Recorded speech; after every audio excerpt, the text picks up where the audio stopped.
இன்றைக்கி வந்து ஒரு சக்யூலன்ட் டிப்ஸ் தான் பார்க்க போகிறோம். நிறைய பேர் சக்யூலன்ட் கேர் அண்ட் மெயின்டெனன்ஸ் பற்றி வீடியோ போடுங்கன்னு சொல்கிறீங்க. இந்த எஸ்பெஷலி லக்ஷ்மி கமல், அதாவது செம்பருவியம் வந்து நம்ம எல்லாரும் வாங்கிட்டு எனக்கு ஒரு 10 நாளில் மெசேஜ் பண்ணுவீங்க, இது வந்து அழுகி போச்சு அப்படின்னு. இதுக்கு ஒரு ரீசன் வந்து என்ன அப்படின்னா, இது மற்ற சக்யூலன்ட் மாதிரி கிடையாது. இப்போது ஒரு பெட்டல்ஸ் வந்து எடுத்து ப்ரொபகேட்டும் பண்ண முடியாது. அப்போ இதில் என்ன பெரிய மிஸ்டேக் அப்படின்னா, இந்த பெட்டல்ஸ் மேலே தண்ணி ஊற்றாமல் வீக்லி ஒன்ஸ் நீங்கள் இந்த பாட்டமில் மட்டும் தண்ணி ஊற்றணும்.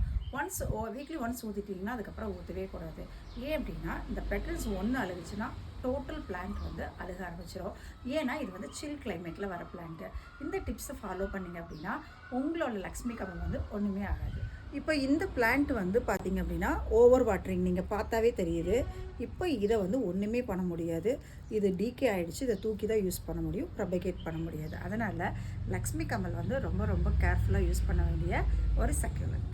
இந்த மாதிரி கேக்டஸ் அண்ட் சக்யூலன்ட் எப்படி கேர் அண்ட் மெயின்டெனன்ஸ் பண்ணுங்கிற இன்ஃபர்மேஷன் வேணும் அப்படின்னா, இப்போ வரைக்கும் என்னோடய பேஜை நீங்கள் ஃபாலோ பண்ணாமல் இருந்தீங்கன்னா, செம சுந்தர் அப்படிங்கிற பேஜை இன்ஸ்டாகிராமில் யூடியூப்பில் ஃபாலோ பண்ணிங்கன்னா சக்யூலன்ட் கேர் அண்ட் மெயின்டெனன்ஸ் எப்படி எடுக்கணும், எந்தெந்த சக்யூலன்ட் வந்து சேல்ஸ்க்கு அவைலபிளாக இருக்குது, எதுக்கு எப்படி வாட்டரிங் கொடுக்கணும், பாட்டிங் மிக்ஸ் அப்படிங்கிற டீட்டெயில்ஸ் எல்லாம் நீங்கள் வாங்கிக்கலாம். இந்த மாதிரி டீட்டெயில்ஸ் பார்த்தீங்க அப்படின்னா உங்கள் கார்டன்லேயும் இவ்வளோ பியூட்டிஃபுல்லான சக்யூலன்ட் உங்களாலையும் ஈஸியாக க்ரோ பண்ண முடியும். ட்ரை பண்ணி பாருங்கள்.